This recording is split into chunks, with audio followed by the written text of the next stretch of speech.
20h50 à Kinshasa, on continue à se poser des questions sur les élections au niveau des ligues et aussi pour le comité exécutif de la Fédération congolaise de football association. Ça va faire 2 semaines. Nous avons réussi ici sur ce plateau le secrétaire général de la FECOFA. La semaine passée, nous avons parlé du système FIFA Forward. Ça tournait toujours autour de la Fédération congolaise de football, mais ça n'a pas tardé pour que cette fédération, à travers sa commission électorale, puisse encore reporter les élections qui étaient prévues pour le mois de mai au mois de juin.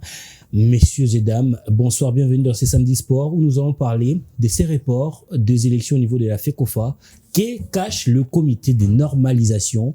Et sur ce plateau, nous aurons 2 invités. Patrick Boéré, bonsoir. Bonsoir Jason Moukaya, bonsoir également aux amis des Innov Télévision. Je suis pas DRC habitué avec DRC. Je suis très content. Nostalgique. Ah, bien sûr, je suis très content une fois de plus de me retrouver sur ces plateaux pour parler sport. Et je suis sûr qu'aujourd'hui on va encore donner les meilleurs de nous. Ça va, vous pensez que ces reports vont permettre à ce que les élections se déroulent dans de meilleures conditions? Est-ce qu'il y aura des élections cette année? Ça, c'est aussi la grande question qu'on doit se poser puisque ça commence à faire beaucoup. On va tenter de répondre à cette question tout au long de notre émission. En face, Cédric Mouipataï. Bonsoir Cédric. Bonsoir Joyce, bonsoir à Patrick, bonsoir à ces innombrables téléspectateurs de Samedi Sport.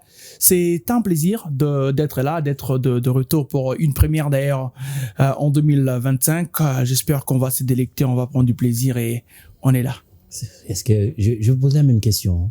Ça va permettre à ce que les élections se déroulent dans de meilleures conditions, puisque c'est pas seulement les comités exécutifs, il y a également la LINAF qui pose un tout petit peu de problème, la LINAFoot encore, la LINAFJ, bon, on s'y intéresse peu. Oui. Mais après tous ces imbroglios, est-ce que ces reports vont permettre à ce que les élections se déroulent dans de meilleures conditions? Il faudrait d'abord comprendre les conditions. Qu'est-ce qui a fait en sorte qu'on ne puissions avoir ces reports-là? Je pense qu'ils vont ils vont se remettre sur une même table pour essayer d'éclaircir quelques ondes d'ombre. Et j'espère qu'on aura les élections parce que c'est les buts pour lesquels on est dans ces connors. Et cette fois-ci ou jamais, si on n'a pas des élections, on aura quoi? Ah, Cédric Mouipataï, encore une question, ça va faire 2 questions. Okay. Les 2 intervenants vont tenter de répondre durant le 50 minutes que nous accorde cette émission à travers la chaîne Innov Télévision. Mais d'abord, on va suivre cet élément de Claudia Mongoula, on se retrouve juste après. Une fois de plus, la FECOFA a repoussé les élections de son comité exécutif, évoquant des motifs techniques et administratifs. Pourtant, derrière ces justifications officielles, les soupçons s'accumulent. Nombreux sont ceux qui dénoncent des manœuvres de coulisses pour maintenir certains acteurs au pouvoir, malgré l'expiration de leur mandat. Le comité de normalisation CONOR, pourtant chargé d'organiser ces scrutins, semble englué dans un processus qui n'en finit plus. Dans les cercles du football congolais, ce report est perçu comme une stratégie calculée. Des alliances se forment dans l'ombre, des candidatures sont retardées et les critères d'éligibilité seraient même en cours de redéfinition pour favoriser certains profils ou en écarter d'autres. Pendant ces temps, la gestion actuelle continue à opérer sans légitimité électorale claire, alimentant frustration et méfiance. Le club, eux, s'interroge et s'indigne. Les compétitions tardent à démarrer, les finances sont au plus bas et les partenaires financiers se montrent frileux. Les sentiments d'un football pris en otage par des intérêts privés grandissent. Certains parlent même d'un verrouillage orchestré pour empêcher une véritable alternance, alors que les pays regorgent de compétences prêtes à réformer. Ces climats de suspicion et d'opacité ternissent l'image de la FECOFA et plonge le football congolais dans une crise de confiance. Derrière le rideau des reports, c'est tout un système qui semble chercher à se protéger, quitte à sacrifier l'avenir du sport roi en RDC. Une question demeure, jusqu'à quand cette mascarade pourra-t-elle durer? De retour sur ces plateaux, nous allons prendre la première vitesse de notre émission de ce soir. Nous restons sur le thème de la soirée, report au niveau des élections de la Fédération congolaise de football association qui cache le comité des normalisations. Patrick Boéré, c'est comme je vous ai posé la question. On va dire que c'est devenu de l'habitude au niveau de la Fédération congolaise de football de cumuler les reports. Ça les arrange apparemment.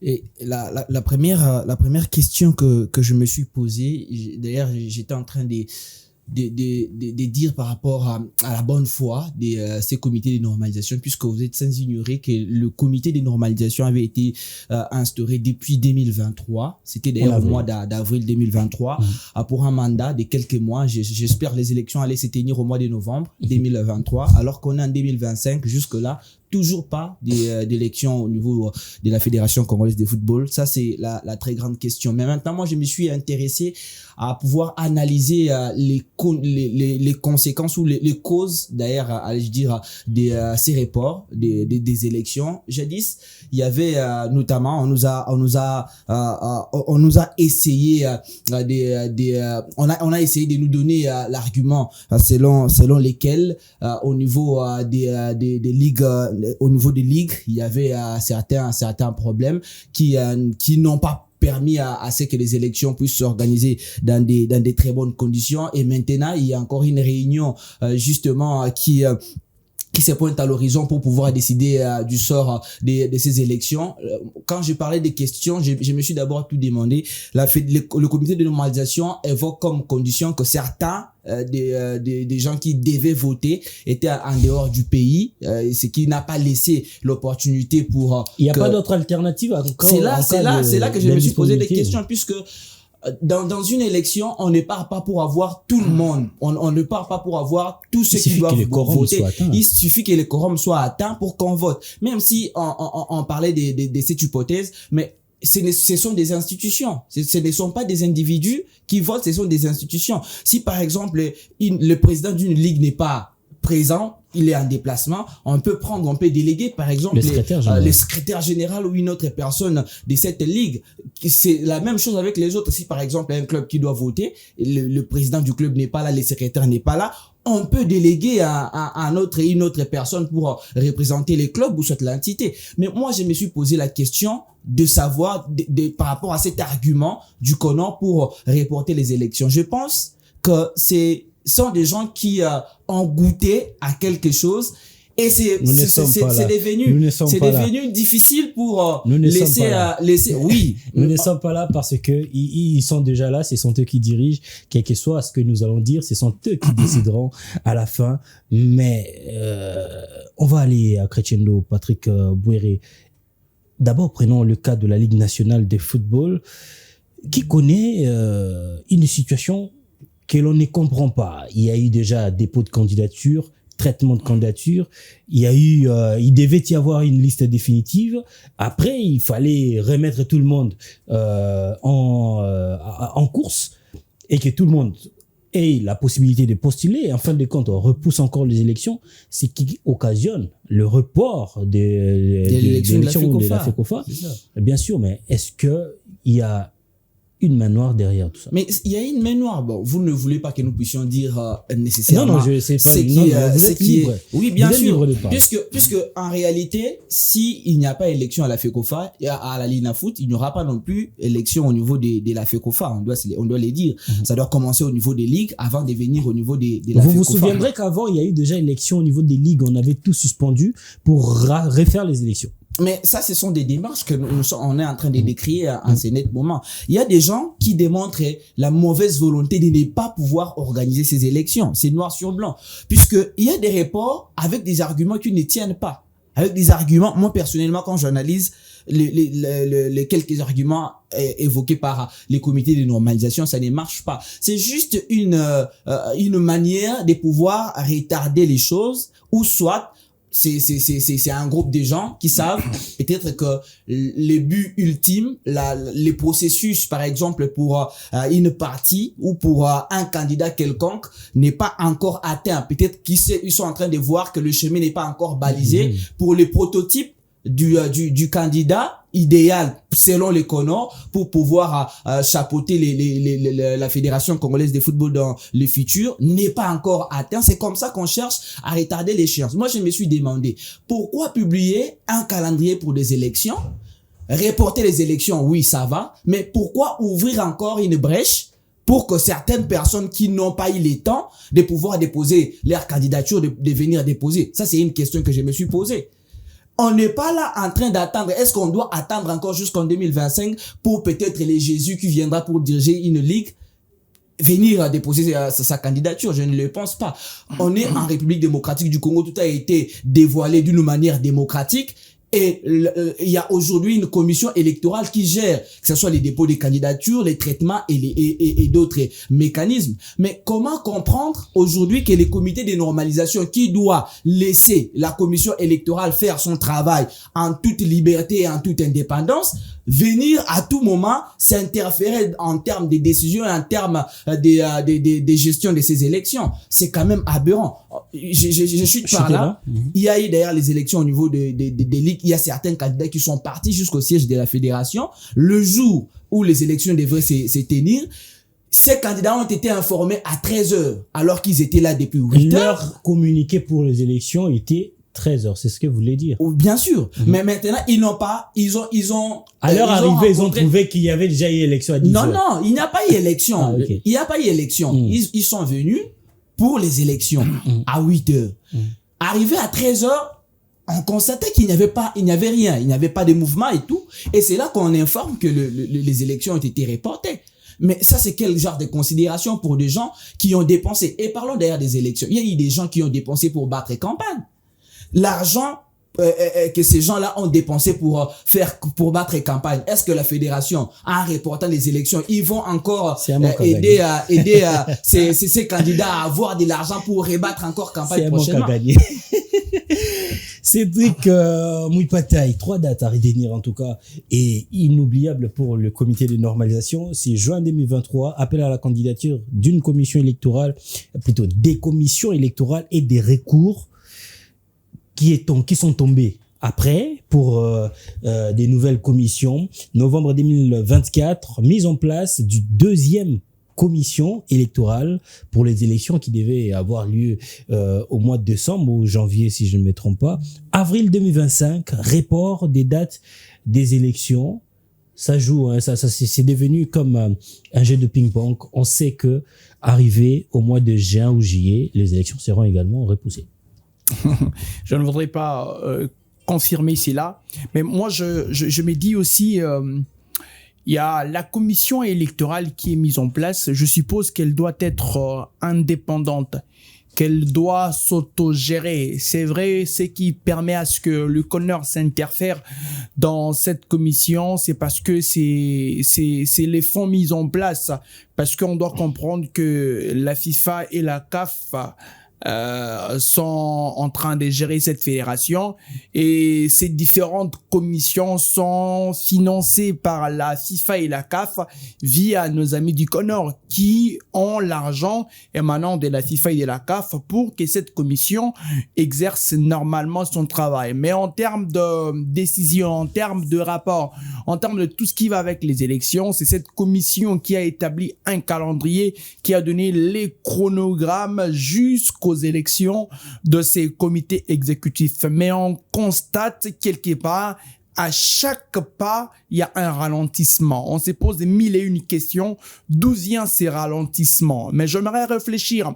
Est-ce que ces ralentissements émaneraient de la volonté de ceux qui sont en train de gérer cette commission électorale, ou ces ralentissements émaneraient de la volonté de la FIFA et de la CAF? Je suppose que cela ne proviendrait pas de la volonté de la FIFA et de la CAF, qui ont besoin qu'un comité exécutif puisse être établi et que la FECOFA jouisse librement des fonds qui émaneraient de ces deux instances. Mais quand il y a un ralentissement, on veut plaire à qui? Cependant, durant cette période, ce n'est pas une question de plaire à quelqu'un, mais c'est une question de vie pour le football congolais et c'est très important. Moi, je me dis toujours, s'il y a une mission réussie par nos amis du CONOR, ça pourrait peut-être d'être dans la FECOFA. C'était peut-être un rêve pour les uns de diriger la FECOFA momentanément. Mais du reste, on a vu, même pour que les statuts soient adoptés, il y a eu des reports, il y a eu des gens qui devraient se rassembler, il y a eu tout ce qu'il y avait. Adoption, il y a eu du report, il y a eu tout. Élection, il y a eu du report. Je me pose des questions. En quoi cette normalisation a réussi à normaliser les choses? Il y a eu beaucoup de choses au sein de cette normalisation. Et puis, je me dis, quelque part, excusez-nous, mais ce n'était pas cette normalisation qu'on voulait. On voulait la paix, cependant on est en débandade. Et je crains aussi que celui qui viendra gérer cette fédération-là puisse se retrouver un peu dans un tohu-bohu parce que les prémices sembleraient continuer à être fausses et surtout que ceux qui devraient mettre des bases n'ont pas réussi à mettre de bases. Je suis en train de renchérir sur l'idée que ceux qui gèrent la commission électorale, je me dis, ils sont là pour faire respecter les processus normaux. Est-ce que si aujourd'hui, il n'y a pas eu de candidat qui venait se présenter pour que nous puissions avoir élection, est-ce qu'on doit rallonger les processus? Parce qu'au fur et à mesure qu'on rallonge le processus, on oublie que s'il fallait que nous puissions avoir 30 jours pour les élections au niveau du COMEX, on n'aura plus 30 jours. On en aura peut-être 25, on en aura peut-être 20. Et là, ça deviendra compliqué pour les processus normaux. Est-ce qu'ils subissent une pression? Je ne crois pas parce que Maître Michi qui avait rassuré, et il était d'ailleurs devant moi en disant qu'il n'y aura pas de report des élections. Les élections vont se tenir au délai normal. Mais avec ce que nous sommes en train de voir, ça craint énormément. Et surtout, c'est vrai qu'on va aller mollo, avec la lettre qui nous a été balancée par nos amis du Connor, je me dis, la convocation de cette réunion en urgence, c'est pour clarifier quoi? C'est pendant d'un côté, ce qui pourrait justifier encore ces reports. Je me dis, c'est lui qui était venu normaliser, convoqué par la justice pour que la justice lui normalise ou qu'il puisse se normaliser quoi. C'est-à-dire que quelque part, on remet en cause même la gestion financière décriée autrefois par ceux qui étaient en train de gérer. Parce que je me dis, s'il est convoqué, je n'ai pas vraiment pu cerner les buts pour lesquels, mais s'il a été convoqué, ça ne pourrait être que sur la gestion du football. Sur la gestion financière, c'est-à-dire que si l'État avait mis quelque chose dans cette fédération, l'État aurait vu qu'il y avait quelque chose qui n'était pas clair. D'où, venez, on va te convoquer, on va t'écouter. Si on a convoqué Omari autrefois, qui gérait ce football-là, et pensons que ceux qui sont dans la normalisation étaient clean, on les convoque encore par l'État, là, on remet en cause, en fait, la véracité. En quelque sorte, vous donnez raison à Constant Marie, qui s'est livré à la presse internationale tout récemment, et puis pour dire que ces comités de normalisation ne devraient pas exister, ou encore il serait dirigé en réalité par la CAF, par le secrétaire général de la CAF, bien sûr. Mais c'est la CAF et la FIFA, à moins que Omar l'oublie, parce que Omar il a déjà géré une commission de normalisation quelque part en Afrique, je pense au Togo ou je ne sais dans quel pays. C'est la volonté de la CAF et de la FIFA pour mettre en place une commission de normalisation. Mais là où ça m'intrigue, c'est la manière dont cette commission de normalisation a géré les temps qu'il fallait. À la place de 6 mois, 9 mois, 1 an, on est aujourd'hui au mois d'avril, ça fera 2 ans, les buts pour lesquels vous l'avez évoqué ici. À l'époque, on avait Donald Yoké. Il y avait des élections au niveau des ententes, de cercles, ligue provinciale. Et puis, quand il s'agissait de Kinshasa, les Romains ont commencé à s'empoignarder. Pourquoi? On se pose mille et une questions. Qu'est-ce qui se cache derrière Kinshasa? Parce que on a vu qu'on a révoqué cette commission électorale et puis on a mis en place, et imaginez, les faits nous donnent raison aujourd'hui. Je vais chuter par là.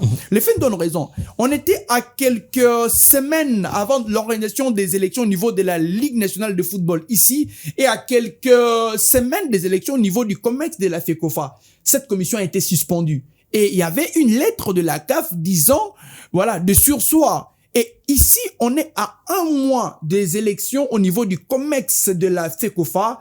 Et puis, il y a encore surséance de ces processus-là. La CAF n'a pas dit, mais cependant, elle sera dans cette réunion convoquée très incessamment par nos amis du Connor. Et imaginez, la CAF et la FIFA ne veulent pas qu'il puisse y avoir interférence. Dans cette réunion, on aura les gens de la présidence, on aura nos amis du ministère des Sports, nos amis des MIAP et consorts. C'est pour trouver quoi? Les consensus, un climat de paix. On va vouloir que la tension se calme. Ça, je suis d'avis. C'est vrai parce qu'il y a eu arrestation de Madame Olive Kiloa. Ces arrestations étaient est-ce que c'était lié aux élections? C'est vrai, ce n'était pas lié aux élections, ça j'assume, mais elle est membre de la fédération. Ça n'exclut pas que les élections exactement. Non. C'est vrai. Mais au-delà de ça, cela ne pouvait pas entraver le processus parce que il y avait tout le temps pour cela. Mais seulement je me dis, après cette concertation, allons-nous avoir un consensus qui pourrait aller dans le sens de calmer la tension et voir par la suite, question mark. Mais seulement, je me dis, ça joue un mauvais jeu à la baballe et ça n'avantage pas le football congolais. Je me dis toujours, s'il y a des choses à bannir dans ces pays, ce sont les élections. Cédric Mipatay. Mieux vaut aller dans la dictature. Mais c'est ce qu'on ne veut pas. On ne veut pas également des élections, mais bon. On semblerait être mieux dans la dictature que quand on va dans les élections. On parle de la dictature du football. On semblerait. Je suis au conditionnel. On semblerait, bien sûr. Bien sûr. Omar, il nous a bien géré dans la dictature. Merci. On parle bien de la dictature du football. Faut pas prêter les intentions. Exactement. Patrick Bouéré. On va revenir sur un tout petit peu sur ce que notre ami Cédric a dit. Les élections au niveau de la LINAF, la Ligue nationale de football féminin. On a d'ailleurs eu un élément comme ça au niveau de Sport Inside avec Claudia, où on a un tout petit peu brossé en long et en large ce qui se passe au niveau de ces élections-là. L'arrestation, on va pas revenir sur là de Madame Olive Kiloa. Mais aussi cette conférence de presse de la candidate, la rivale principale de Madame Kiloa, qui est Arlette Boutella, journaliste chez Télé 50, directrice sportive chez Amani. Vous avez une lettre. Vous avez une lettre qui approuve qu'elle est directrice. Mais c'est ce qu'on a vu. Les médias ont repris ça. Ok. Durant combien de temps? Non, mais c'est ce que les médias ont repris. Merci, on peut avancer. Je ne voudrais pas m'interférer dans cette question. C'est aussi une technique pour nous d'avoir les informations. C'est ce qu'on va dire comme ça.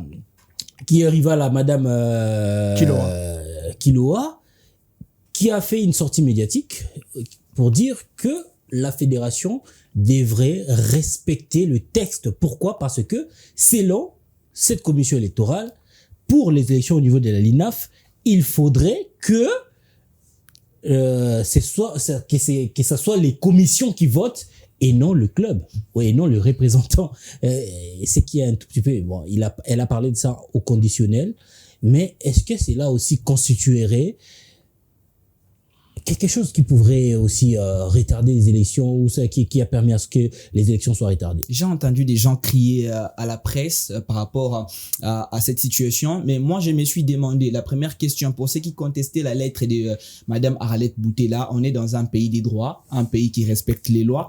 Je pense que la première des choses à faire serait d'attaquer la lettre en justice pour usage des faux. C'est d'ailleurs la première des choses, pour avoir un soubassement clair et permettre à la commission électorale de pouvoir invalider les candidats s'il y en avait usage des faux, puisque s'il n'y a pas usage des faux, comment on va invalider quelqu'un pour une lettre dont on n'arrive pas à prouver si c'est un faux ou pas? Les gens n'ont pas attaqué une lettre en justice, mais on a contesté cette lettre-là. Vous parlez de la lettre de Boutella. La lettre de Boutella. Pour contester la candidature d'Olive. Non. La lettre qu'elle serait directrice de communication durant 2 ans. C'est d'ailleurs ce qui a été à la base de beaucoup de communication de Vita Club. De Amani, si je ne me trompe pas. C'est d'ailleurs ce qui a été à la base des querelles entre les deux parties, puisque du côté Kiloa, on voulait à ce que Arlette soit invalidée, puisque la lettre était l'usage des faux. On a dit qu'elle n'avait jamais presté comme directrice au sein des Amani. Et moi je l'ai dit, mais il y a qu'Amani qui peut prouver ça. C'est ça que j'ai dit. Mais la Ligue également, fallait attaquer la chargé ou le chargé de communication est délégué auprès de la Ligue pour il fallait attaquer la lettre en justice pour qu'on arrive à prouver si c'est un faux ou pas, puisque sur le plan du droit, il y a ce qu'on appelle des auxiliaires de justice qui sont habilités à pouvoir détecter un faux et pouvoir permettre à la juridiction de rendre un jugement rapide qui va servir de soubassement à la commission électorale pour invalider la candidature de Arlette Boutella. Mais ce qui n'a pas été fait. Moi, je suis quand même curieux de voir des gens passer à la télé avec moi je l'appelle des préjugés, puisqu'il n'y a pas un jugement validant ce qu'ils étaient en train de dire. Ça, c'est un fait. Et revenons sur votre question, la question que vous avez posée par rapport à la Ligue nationale des football et par rapport à ces élections. Moi, je pense qu'aujourd'hui, on le sait tous, que la FIFA et la CAF cherchent à se positionner sur le continent africain, puisqu'on le sait que en Est-ce que c'est mauvais? C'est pas mauvais, c'est la politique. Oui, s'il faut que la politique des Infantino soit répandue au niveau de l'Afrique, il faudrait que ça soit des personnes qui le contrôlent. Est-ce que c'est mauvais? Mais c'est ce qui est en train de se faire. Cela va aussi aider le football. Ce qui est en train de se faire. Aujourd'hui, on sait que l'électorat de la FIFA, la majorité ou la majeure partie ou la grande partie des électeurs au niveau des élections de la FIFA, c'est au niveau de l'Afrique. Ça commence d'abord au niveau de l'Afrique. Il faut avoir une même mise. Sachant sur que l'Afrique. Blatter et son ami ont été acquittés, hein. Le français, Platini. Platini, oui, bien sûr. Ils peuvent revenir à tout moment. Voilà pourquoi est-ce que Infantino et ses acolytes au niveau de la CAF sont en train à tout moment de chercher à avoir une mainmise sur les fédérations au niveau de l'Afrique, puisqu'on sait que ce sont les fédérations qui vont voter les présidents de la CAF. Et après, c'est comme ça qu'aujourd'hui, on a du mal à avoir des élections crédibles. On a du mal à organiser des élections. Je l'ai dit tantôt au début de cette émission que ça date de 2023 qu'on allait avoir des élections au niveau de la FECOFA. Mais jusque là, pourquoi des reports? Puisque on sent qu'il n'y a pas en réalité, la FIFA cherche un candidat crédible, mais que ces candidats-là soient de l'obédience des dirigeants de la FIFA là, et de la CAF. Là, il faudrait les prouver, hein. Et maintenant, mais là, il faudrait les prouver. Mais jusqu'aujourd'hui, pourquoi? Je te conseille de prouver. Jusqu'aujourd'hui, pourquoi est-ce qu'il n'y a pas des élections? Je te conseillerais d'être conditionnel. Il se pourrait. Est-ce qu'il y avait des preuves à avancer par rapport à ce que oui, puisque si on arrivait à analyser. Vous êtes quand même un juriste. Je le sais, je prends les risques de dire ce que je suis en train de dire, puisque depuis longtemps, vous l'avez bien souligné, qu'à une semaine, on veut avoir des élections, il y a report. Et c'est à 2 reprises. Ça part des intentions de la FIFA de vouloir placer des personnes qui contrôlent. La FIFA a instauré nous avons reçu le secrétaire général. Il était là où vous êtes, c'est le même siège d'ailleurs. Ouais, bien sûr. Il a dit qu'eux, au niveau de la FECOFA, ils ne reçoivent pas des injonctions, hein, concernant surtout les élections venant de la FIFA ou de la CAF. Ils ne reçoivent pas des injonctions. Vous êtes sûr pour des élections financées, s'il vous plaît. La personne c'était quand même le secrétaire général de la FECOFA. Financé par qui? C'était quand même les élections sont financées par qui? Les élections de la FECOFA sont financées par qui? N'est-ce pas par la FIFA, à travers la CAF. Donc moi je suis en train encore une fois de plus d'affirmer cette hypothèse, puisque si on doit commencer au début, les comités de normalisation avaient été instaurés par la FIFA. Pour pouvoir organiser, c'est vraiment une matière réservée à la FIFA. Oui, bien sûr, pour pouvoir organiser des élections. Mais on arrive au moment où on allait organiser les élections, la même FIFA va encore prolonger les mandats du comité de normalisation pour un autre délai. Et si on doit avoir encore les arguments qui ont fait en sorte que les comités de normalisation puissent à tout moment annoncer des prorogations, les reports pour les élections au niveau de la FECOFA, on sent qu'ils n'ont pas un candidat idéal. Non, mais excusez-moi, s'il vous plaît, on sent qu'ils n'ont pas. On sent de virer. Non. Le Connor. Non. Va avoir un candidat pourquoi? Pas les Connors. Je suis en train de parler de la FIFA. De la FIFA. Je parle de la FIFA. Okay. On sent qu'il n'y a pas un candidat idéal. En réalité, c'est quoi? C'est qu'ils cherchent de la légitimité. Un candidat qui a la légitimité, que ce soit de toutes les parties prenantes, et ces candidats-là doivent avoir l'idéologie de ceux qui dirigent la FIFA aujourd'hui. Mais jusque là, il n'y a pas ces candidats qui a la légitimité de toutes les parties et également la confiance de la FIFA et de la CAF. Ce qui fait en sorte que la FIFA est encore en train de gérer les choses pour réunir toutes ces conditions-là. Puisque si on a un candidat qui a l'idéologie de la CAF, mais qui n'a pas de la légitimité auprès de toutes les parties, il y aura toujours des contestations. Vous avez parlé de la crédibilité des élections, mais les gens, il y aura un risque qu'il y ait des élections, mais que ces élections-là soient contestées. Pourquoi? Parce que il y a déjà des signaux qui ne plaident plus pour la commission électorale. Attendez, la contestation viendra à quel niveau? Parce que au niveau de la fédération, on sait comment les élections sont transparentes. On va dire quoi? vérité des urnes. La première des choses serait le traitement des dossiers des candidats. Ça va d'abord commencer par là, traitement des dossiers des candidats, puisque lorsque les candidats de l'obédience de la FIFA et de la CAF sentent qu'il y a une menace pour un autre candidat potentiel, quelle serait la réaction? C'est d'abord chercher à pouvoir invalider ces candidats-là. Ça va commencer par là.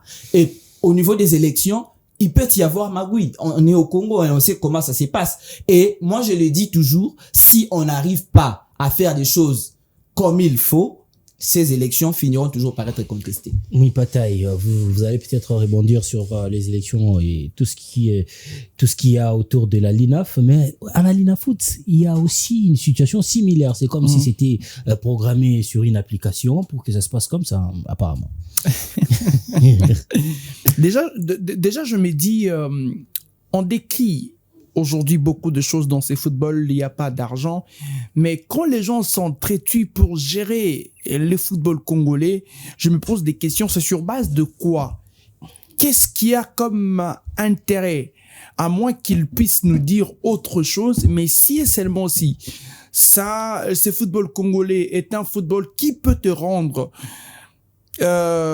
aujourd'hui mendiant par la suite, on les gère pas.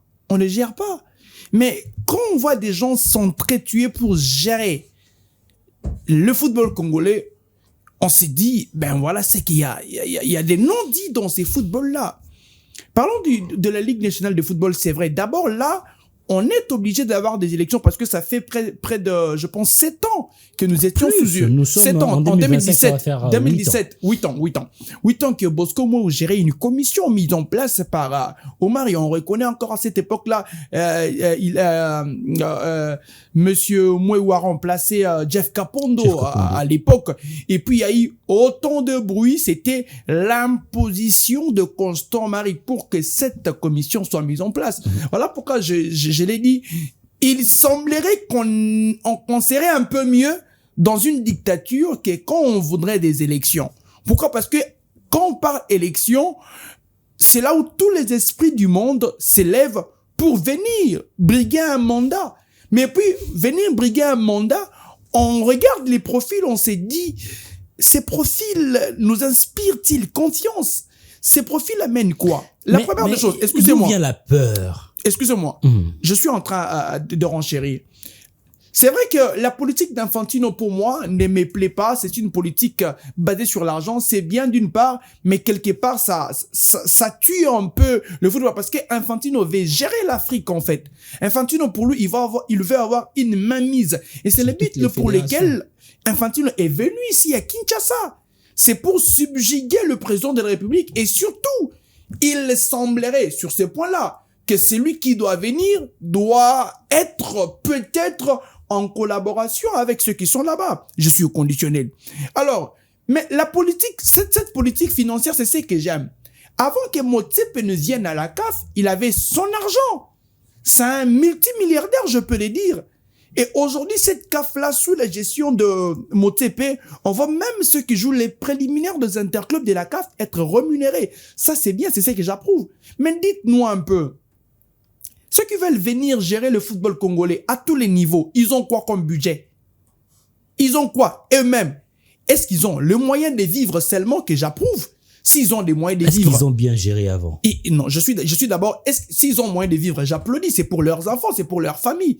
Mais est-ce qu'ils ont le moyen de gérer le football congolais? Ils veulent venir avoir l'argent dans ces footballs-là ou venir chercher comment est-ce qu'on peut avoir des entrées dans ces footballs-là?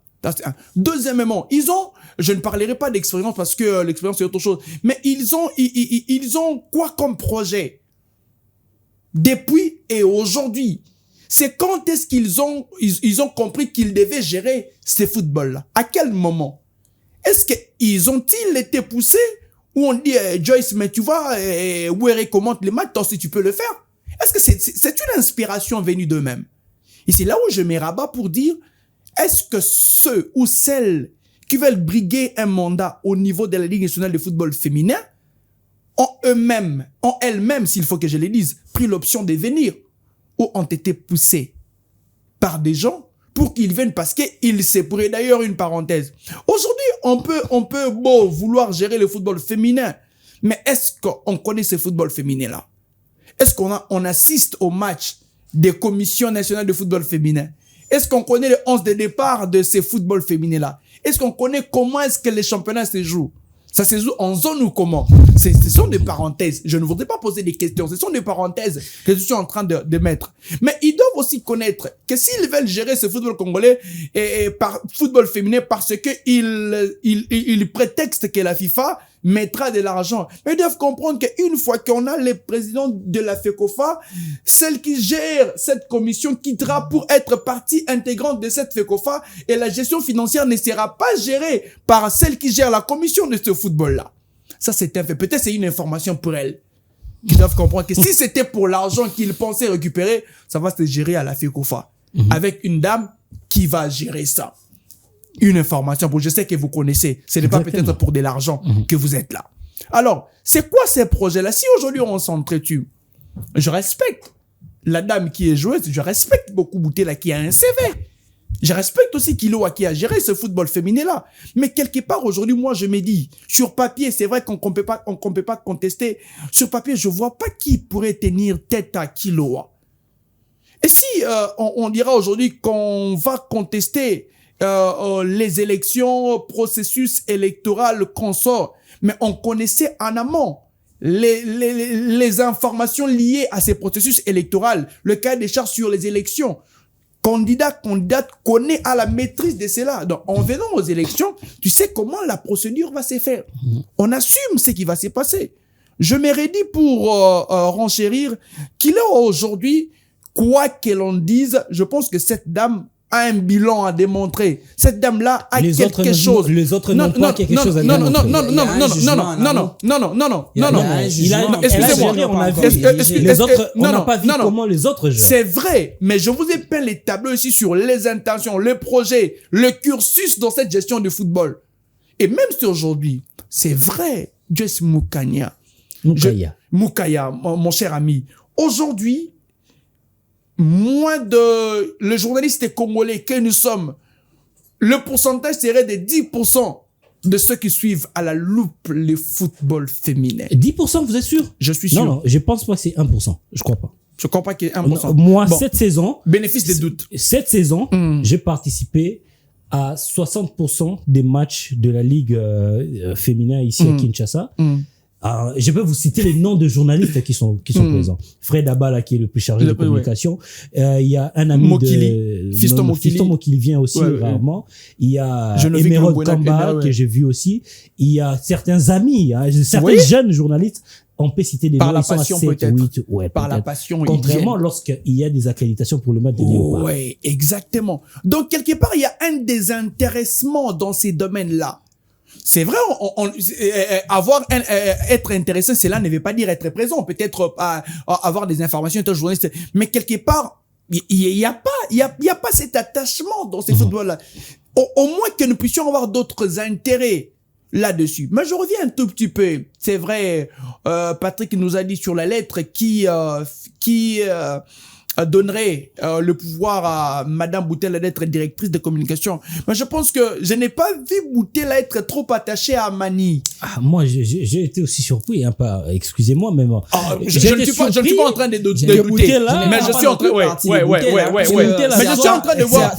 Il y a trois voyages. Il y a trois voyages avec Amani. Je pense, quelques voyages, Sénégal ou autre. Mais j'ai pas vu Boutela faire le déplacement. C'est pas peut-être elle donner des injonctions. Je vis notre ami Yannick. Je vis aussi Jastro qui a fait le voyage. Il y a Meya qui est aussi parti. Mais je me dis, Jolga, mais peut-être elle était en train de gérer de loin, peut-être. On peut le dire ainsi. Mais quelque part, je me dis, êtes-vous sûr réellement ou soit parce que vous vouliez que la tête de Kiloa. Je ne suis pas en train de dire que c'est parfait limite pour Kiloa. Mais quelque part, les combats menés pour déstabiliser Kiloa, il se pourrait que ce n'est pas bien mené en fait. C'était un combat un peu à l'emporte-pièce. Moi, je pense que la faute incomberait à la commission qui a laissé. Je pense que même c'est déjà c'était la campagne C'était la campagne électorale avant l'ère. Parce que moi, j'ai vu certains de nos confrères, que ce soit sur les réseaux sociaux ou sur les médias, dire des histoires. Moi, j'ai appelé ça une campagne avant l'ère. Et au-delà de ça, s'il vous plaît. Je ne vous prends pas la parole, s'il vous plaît. Je vais vous laisser continuer avec votre idée.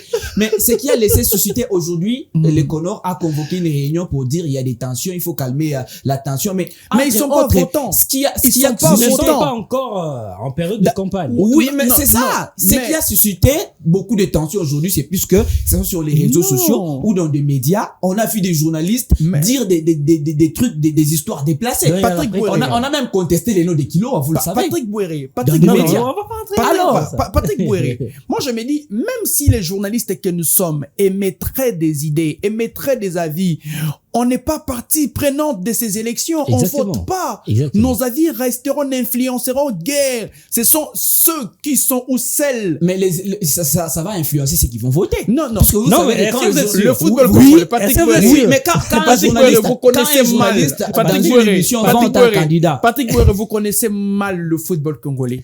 Si c'était le cas, allait être éjecté depuis longtemps. Si tel était le cas, Patrick Bouéré, non, je crois pas vraiment que ça. Mais je disais que cette mauvaise campagne, voulant discréditer Kiloa, je pense que si c'était dans la politique, ça allait peut-être marcher. Ouais. Mais ici, je l'ai dit tout haut. Si on voudrait aujourd'hui contester la nationalité de Kiloa pour qu'elle tombe au niveau des élections, parce que le statut dirait que celui qui doit être candidat ou candidate doit avoir la nationalité 100% congolaise et puis tout ce qui va avec. Mais moi, je me dis aujourd'hui...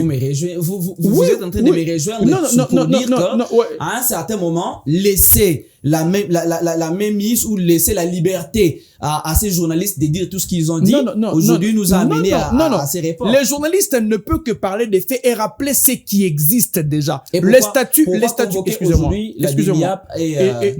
excusez-moi. Excusez-moi. Pourquoi c'est je n'ai même pas parlé d'Alina Foot. Pourquoi c'est convoqué? Parce que déjà, on doit comprendre qu'elle a été interpellée d'une manière irrégulière.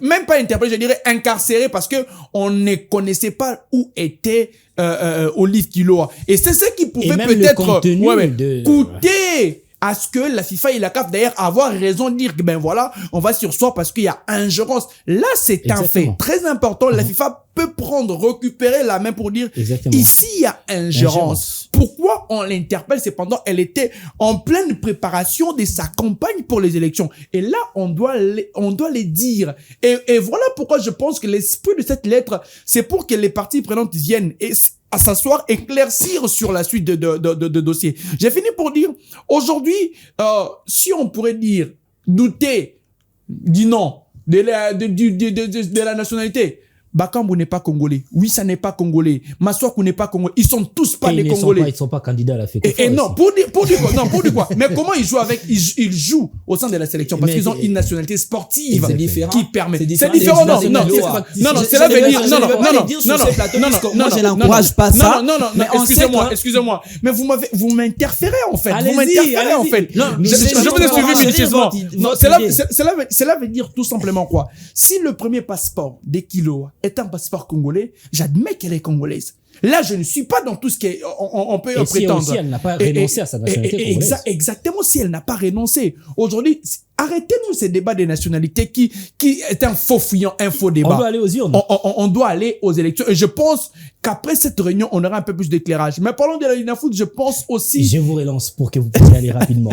Vous aurez 1 ou 2 minutes par rapport à la Lina Foot. Vous enchaînez directement. Est-ce que il fallait que les élections au niveau de la Lina Foot s'organisent pendant que le championnat de play-off s'est joué? Est-ce que ça n'allait pas casser les rythmes ou contraindre à ce que le championnat soit interrompu, ou il fallait attendre la fin de la saison, comme le calendrier des élections l'a désigné, ça va tomber pile à la fin de la saison de play-off. J'aime beaucoup ceux qui dirigent la Lina Foot, mais je me disais, moi, dans mon fort intérieur, au-delà du championnat qui était en train de se dérouler, mais est-ce que c'est vrai, on a voulu que le championnat puisse avoir un partenaire, le partenaire est là, mais pourquoi celui qui veut partir veut nouer un partenariat, laissant celui qui viendra, il viendra avoir quoi? On ne comprend pas. Moi-même, j'ai pas compris. Ah, tu n'as pas compris. Non, allez-y, reprenez. Je dis c'est 10.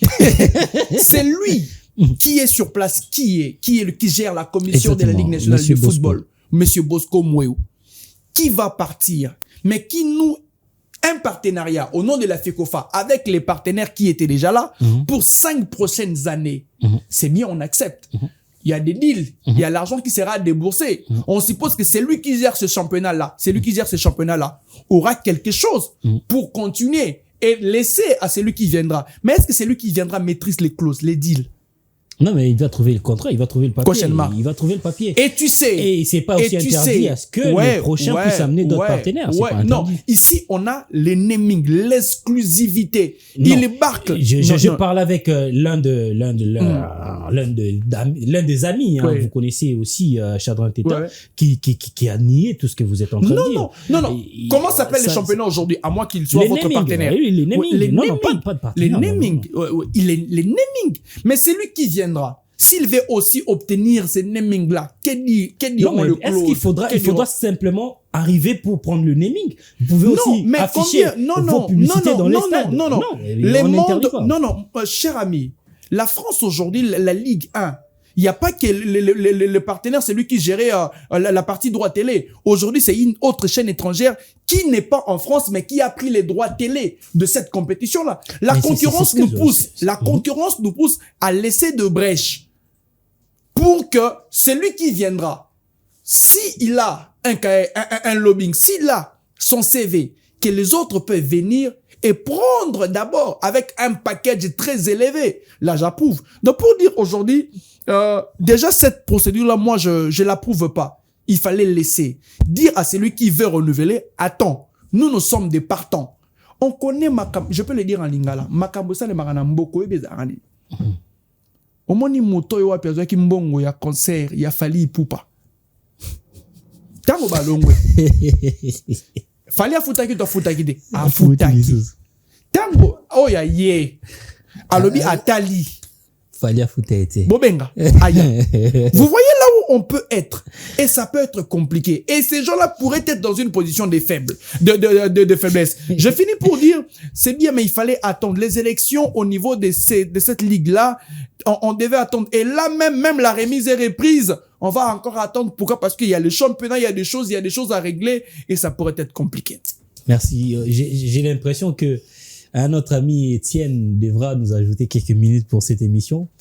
Mais bon, souffrez de réagir pendant 1 minute. Est-ce que les élections, le report au niveau de la Lina Foot est justifié par la continuité du championnat qui va prendre fin au mois de juillet probablement? Je ne partage pas cet avis pour dire que s'il y a élection aujourd'hui, ça sera un méfait pour les futurs de ces championnats. Je ne partage pas pourquoi. Puisqu'au Congo, on ne se rend pas compte que l'administration doivent être, comment dirais-je, l'administration est perpétuelle en réalité. Puisque si vous venez remplacer quelqu'un à la tête d'une institution, vous héritez l'actif et les passifs. Mais c'est pas ça le Congo, hein. C'est pas ça le Congo, on connaît. On peut pas rester avec cette Il dira, identité. tu as traité avec Patrick, va voir Patrick. On va pas rester avec cette identité-là. C'est la personne qui a traité avec l'ancien président de la Ligue nationale de football de pouvoir apporter les dossiers s'il faut au niveau de la justice, puisqu'on est un pays des droits. Donc, s'il y a un contrat, le nouveau président de la Ligue nationale de football viendra trouver un contrat. Il n'a d'abord qu'à commencer à prendre connaissance de ces contrats. Et s'il veut promouvoir son championnat, il peut rajouter des sponsors. Vous l'avez bien signé. Et pas que lui. Non. Mais il y a de l'argent versé par le sponsor qui sera en partie géré par le comité sortant. Peut-être le reste. Et d'ailleurs, une parenthèse. Une parenthèse. Qu'est-ce que le Conor qui veut partir, c'est le Conor qui initie ces partenariats. Ils veulent partir. Mais pourquoi pas faire attendre? Et d'ailleurs, non. Pourquoi pas faire attendre que le comité exécutif venir nouer ces contrats-là? Pourquoi c'est le Conor qui les fait? C'est quoi une remise et reprise? Pourquoi c'est le Conor qui les fait? On est obligé d'arrêter. Pourquoi c'est le Conor qui doit nouer ces partenariats?